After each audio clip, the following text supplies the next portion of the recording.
O momento político do Piauí, assim como de todo o país, encontra-se em meio a inúmeras incertezas. As manifestações populares que explodiram no Brasil quase 2 meses atrás expuseram a necessidade de novas avaliações nesse campo.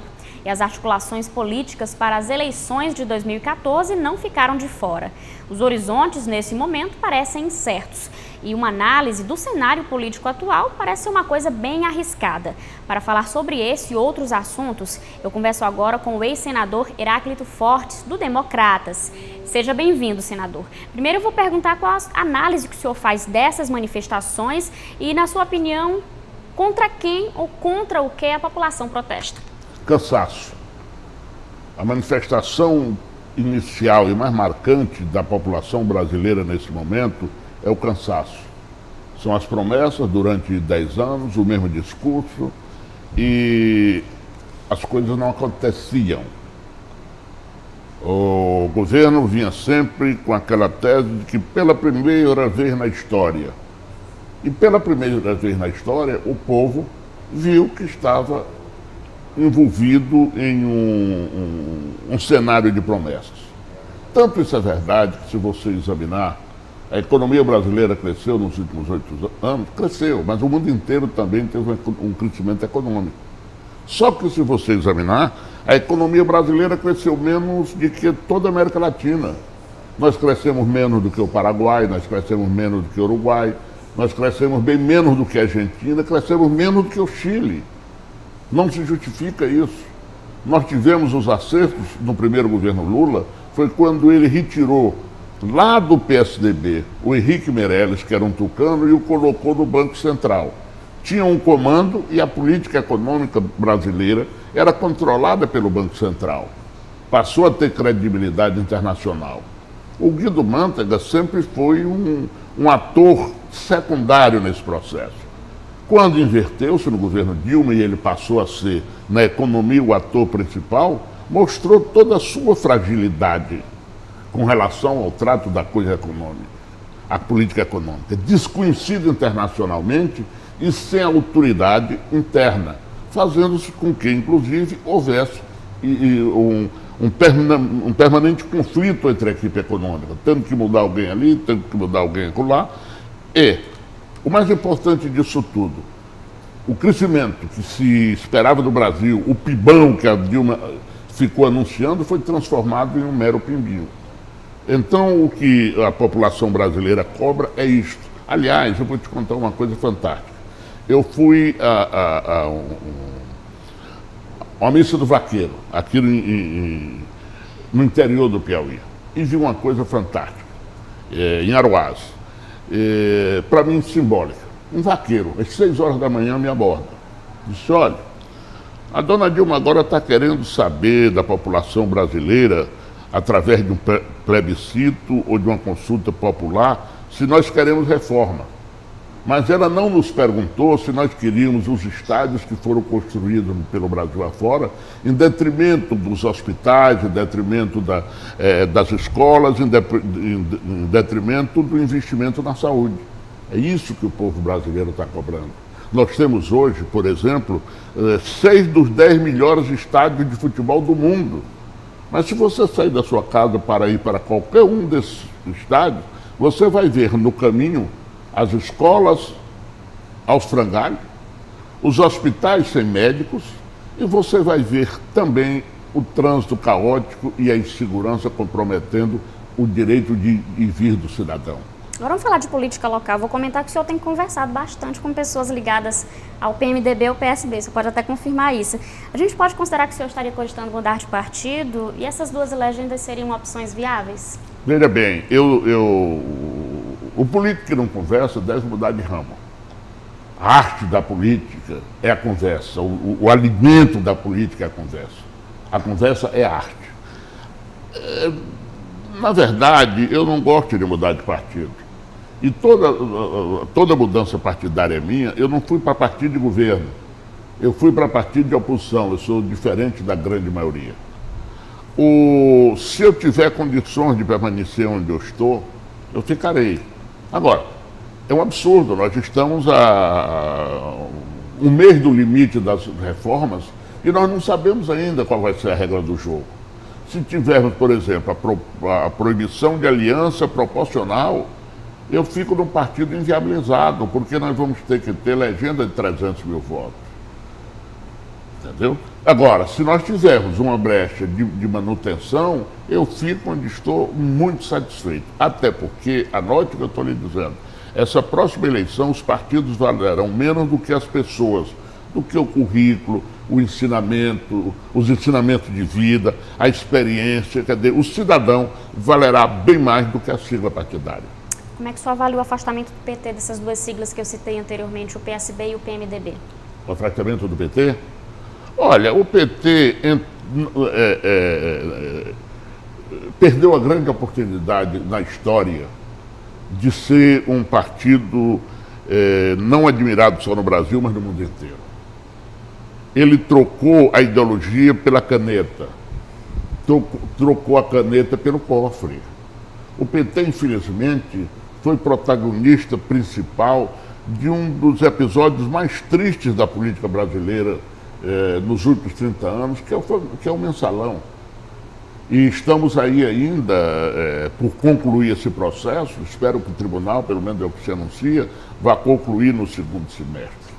Se o PT tivesse tido a prática ética que pregava, seria um partido imbatível no Brasil.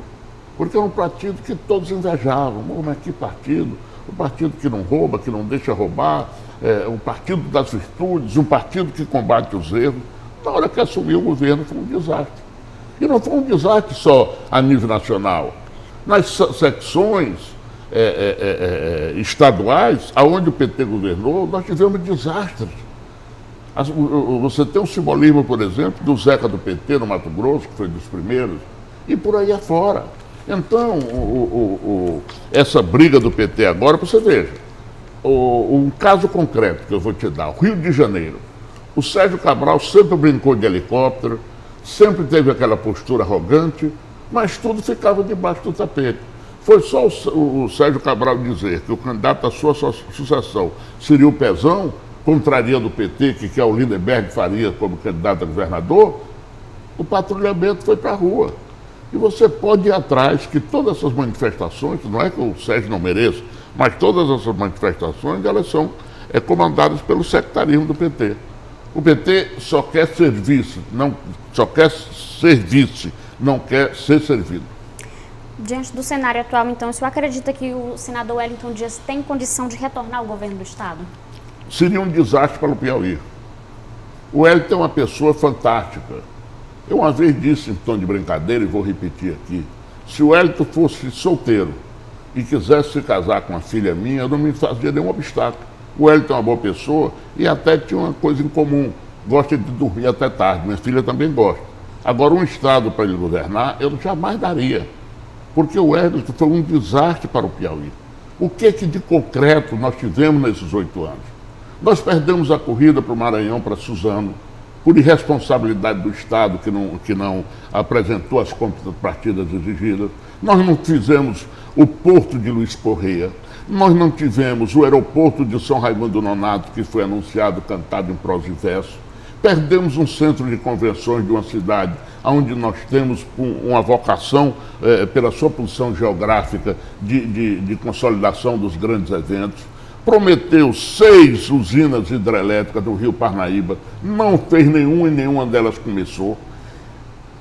O que foi que o Wellington fez de concreto? Agora, vamos analisar com frieza. O Wellington elegeu-se na sua primeira eleição de 2002 na garupa do Monsanto. Se elegeu em 2006 na garupa do João Vicente. Em 2010 na garupa do Wilson Martins. Ele está procurando uma garupa, só que nessa eleição ele tem um objetivo maior, que é de eleger a mulher deputada federal. E a melhor condição dele eleger a mulher deputada federal é ser candidato a governador, porque dá um palanque a ela. E os colegas do PT que lutaram por ele durante toda a vida, que são candidatos ou são deputado federal e que querem a reeleição, que se dane. Infelizmente, esse é o jogo da política. Agora, não vejo a candidatura do Wellington para valer, até porque ele tem uma segurança, ele tem a rede embaixo do trapézio. Se ele cair, ele tem mais 4 anos de mandato. Na sua opinião, qual seria o maior desafio do Wellington Dias num eventual terceiro mandato de governador? Olha, o grande desafio do Wellington seria ele cumprir as promessas que fez ao povo do Piauí. Seria ele esclarecer, por exemplo, as questões da Ingerp. Seria ele construir tudo isso que ele prometeu ao longo do tempo e que não fez. O PT vem com a história de, não, nós melhoramos o nível de vida, volto a repetir, o mundo inteiro melhorou. O mundo inteiro melhorou. O Brasil melhorou menos e o Piauí bem menos ainda. Nós temos agora recentemente demonstrações de pesquisas feitas que corroboram com isso. Gente, nós perdemos quanto por não ter sido feito, por exemplo, a estrada do Transcerrado? Uma estrada de 12 quilômetros que os caminhoneiros gastam, de 30 quilômetros, os caminhoneiros gastam 12 horas. A energização da região dos Cerrados. A última extensão de energia elétrica foi feita quando eu era líder do governo Fernando Henrique, lá em Bom Jesus, na Serra do Quilombo. O Wellington passou 8 anos e não fez nada disso. O senhor deve estar acompanhando o processo de possível filiação do ex-prefeito Silvio Mendes ao PP. O Silvio Mendes, que foi durante muitas eleições um aliado do DEM. E agora cogita-se a possibilidade, inclusive, do Silvio Mendes fazer parte de um possível palanque junto com a Dilma. Como é que o senhor avalia essa possível mudança? O Silvio é a noiva do momento. Todo mundo querendo levá-la ao altar. É evidente que esses convites surgem, mas eu espero que o bom senso predomine e prevaleça. O grande patrimônio do Silvio é a coerência e a história de vida dele. Talvez que o PT não seja o melhor aconchego. Por outro lado, se essa ideia do PT de apoiar o Silvio Mendes for para valer e for sincera, eles vão apoiá-lo onde ele estiver. Porque, volto a repetir, essa eleição, o cidadão vai votar mais no homem, vai votar mais na pessoa do que nos partidos. Se é para fazer uma grande frente de partidos que desejam o melhor para o Piauí, todos terão que fazer um sacrifício e eu não tenho nenhuma dúvida que o Silvio seria uma grande proposta. Nas eleições de 2010, que o senhor concorreu ao Senado, o senhor chegou a apresentar várias denúncias ao Ministério Público Eleitoral. O senhor tem acompanhado o andamento dessas denúncias? O senhor acredita numa resposta? Eu não acredito, já passado tanto tempo e eu não acredito mais nessas coisas. Mas os fatos estão comprovando que não sou eu como Monsanto, nós tínhamos razões. Mas eu não vejo, eu não sinto nada prosseguir. Infelizmente, no Brasil as coisas são assim. E elas andam tão lentas que quando chega no final de julgamento, elas já estão prescritas e perdem a razão de ser. Como é que o senhor avalia a atuação do vereador Antônio José Lira, que é o único representante do DEM aqui na Câmara Municipal de Teresina? É um batalhador, é um rapaz bravo, filiado ao PT, ao DEM, e eu só espero que ele encontre um pouco de coerência partidária. Ele é um homem que tem, da minha parte, ele sempre teve e terá todo o apoio pessoal. Agora, ele está prorrogando demais a juventude. Ele precisa de um pouco mais de tranquilidade para exercer o mandato. Não em benefício do prefeito, não, mas de benefício próprio.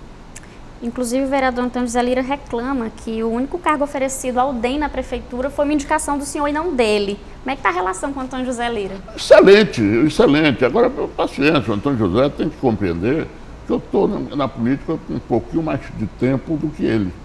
E seria até uma descortesia do prefeito, em sendo uma candidatura, uma vaga de indicação política, eu não ser ouvido.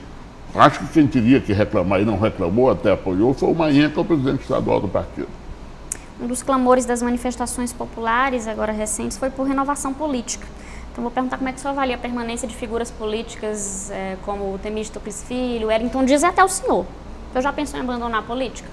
Eu já pensei em abandonar a política, mas a política não me abandona. Agora, menina, eu te confesso uma coisa. Eu sou o mais jovem dos políticos do Piauí. Tu sabe por quê? Quando eu vejo agora a prefeitura recomeçar a campanha, uma repetição do Pega o Sujão, e eu lembrar que aquilo foi quando eu fui prefeito, que o SOS Teresina que eu criei hoje é no Brasil inteiro, só que agora o governo federal transformou em SAMU. Quando eu me lembro que o anel viário, naquela época era Contorno Rodoviário de Teresina, começou comigo. O Instituto IPMT, o Instituto de Previdência de Teresina, coisa mais revolucionária do que aquilo. A renovação da frota de ônibus, o serviço de limpeza urbana, a ponte do Puti Velho, a estrada as estradas para a zona rural, a organização administrativa do município. Então, eu acho que fui um revolucionário. Eu vou só te dar um dado. Quando eu era prefeito de Teresina, nós só tínhamos 5 edifícios residenciais com elevador na capital. 5. Criei uma política justa de cobrança de IPTU, aonde inibia as pessoas que estocavam terreno em Teresina para especulação própria, e hoje, 20 anos depois, você tem mais de 500 edifícios residenciais com elevador em Teresina. Eu pensei nisso lá atrás. Eu pensei e comecei o processo da relocalização do aeroporto de Teresina. Então, quem pensa isso, quem faz isso, não pode nem estar enferrujado, nem ser... Ele é muito jovem. O Alberto Silva fez política até 80 e tantos anos com a cabeça jovem. Então, política é cabeça. Agora, tem uns que já nascem envelhecidos, que nascem carcomidos, que não pensam no povo, que não se preocupam, por exemplo, com a escada Magiros, para dar tranquilidade a uma cidade que se verticaliza, como se verticalizou Teresina. Tem pessoas que empregam parentes. Você não vê no meu perfil, na minha biografia, isso. Tem pessoas que montam empresas. Você nunca me viu montar uma empresa. Você nunca me viu ter um negócio no Piauí. E você me vê com 30 e tantos anos de vida pública, comecei bem novo, envolvido em processo de corrupção. Eu acho que a juventude é a cabeça, não a idade. Existem os velhos moribundos, existem os jovens moribundos, existem os velhos com espírito jovem. Eu não sou velho ainda não, paciente, eu estou ainda na flor da idade, ainda dou pro gato. Você falou agora, que a política... agora tenho a consciência tranquila de que cumpri o meu dever como político no Piauí. Você falou que a política não lhe abandona. Pois é. Não é você que abandona a política. Você acha que esse momento vai chegar algum dia? Não sei, eu acho que o caixão. Eu nunca me esqueço de Dr. Ulisses dizer certa vez, olha, se passar um homem ali, no enterro, é um homem que vai contrariado. Agora, a política não me larga. Era o mesmo caso do velho Ulisses. O velho Ulisses não tem tido aquele fim trágico, ele faria política até o final da vida. Eu tenho essa vocação. Eu podia ser empresário, eu podia ter negócios. Tive oferecimentos para ter rádio, para ter televisão, para ser empresário, para ter terras, para ter indústria. Sou oriundo, através de minha mulher, de indústrias pelo Brasil afora. E fiz até um pacto com meus familiares, meus cunhados, de que não investissem em nada no Piauí enquanto eu exercesse o mandato. Então eu tenho coerência e tenho, acima de tudo, uma coisa que em política é fundamental: escrúpulo. Agora, para finalizar, vou pedir que eu faça uma avaliação do funcionamento do Congresso no olhar de quem está agora de fora. Essa sua pergunta, ela é muito importante e ela é muito oportuna. Qual foi o grande erro da Dilma? Subestimar o Congresso. Historicamente, todos os governantes que subestimaram o Congresso pagaram um preço alto. Nós tivemos o Jânio Quadros, nós tivemos o Fernando Collor e nós tivemos a Dilma. O que ocorre? Quando você subestima um Congresso, e num regime democrático o Congresso é forte, não adianta você dizer o Congresso é fraco em atuação. Ele é forte como instituição e como representação da sociedade, porque ele é uma caixa de ressonância. Quando você enfraquece o poder, surge outro. Nós todos pensávamos que o poder ressurgente seria o judiciário, com a figura do Joaquim Barbosa. Mas não. A rua impaciente, cansada, como eu te falei no começo, foi quem veio às ruas. E mostrou que ela é um quarto poder. E ela é o mais forte dos poderes, porque é através dela, da rua, do povo, que a sociedade monta a estrutura organizacional de um Estado. De onde é que sai o presidente da República? Do povo. De onde é que saem os ministros dos tribunais? Do povo. De onde saem os senadores? Do povo. De onde saem os deputados, os governadores? Do povo. Então não há nada que tem que ser melhor respeitado do que o povo. O povo, às vezes, se mostra omisso, indiferente, mas atento. E ai de quem cochilar, ai de quem cansar a paciência do povo. O povo brasileiro mostrou no processo dos caras pintadas e agora nesse processo que sabe dar um basta. E eu só espero que esta seja uma lição e que essa crise ela não se aprofunde muito. Sabe por quê que ela é perigosa? Porque, infelizmente, nessas manifestações de rua, em São Paulo, no Rio, em Belo Horizonte, os marginais estão saindo e tomando partido para praticar assalto. Hoje é mais fácil o bandido assaltar numa avenida periférica as manifestações populares do que no morro, porque o Morro do Rio está policiado. As ruas, não. Você vai por ali e eles têm uma tática interessante. Eles pegam, por exemplo, uma distribuidora de automóveis, tocam fogo nos carros, corre todo mundo para ali, a polícia vai toda, porque é um produto caro, enquanto isso eles vão para as lojas ao lado, de eletrodoméstico, tudo. Então, esse é um fato que nós temos que ter muito cuidado. Separar os manifestantes que fazem por crença, por fé, por idealismo, dos vândalos. Eu só espero, né? Nós estamos vivendo no Brasil um momento fantástico. Nós tivemos agora uma lição de humildade. Coisa rara, você vê um argentino humilde. O nosso Papa Francisco. Que coisa fantástica. Mostrou a igreja, reorientou a igreja, com gestos simples. Quantos bispos pelo mundo afora andam naqueles carrões bonitos, uns até blindados pela insegurança, e ele andou num carrinho pequeno. Num carro muito comum, inclusive, você vê como carro como táxi. Saiu da majestade do Palácio do Vaticano e foi morar numa hospedaria. Eu conheço o local onde o Papa hoje mora. Eu tive a oportunidade de conhecer, que eles chamam de Abrigo Santa Marta. Ali as pessoas se hospedam. Então ele está dando essas lições. Eu vi um negócio do Papa que acabou, em parte, com essa histeria de gay, não gay, no momento que ele disse, ora, se vem um gay aqui e crê em Deus e pede a Deus que lhe proteja, quem sou eu para ser contra?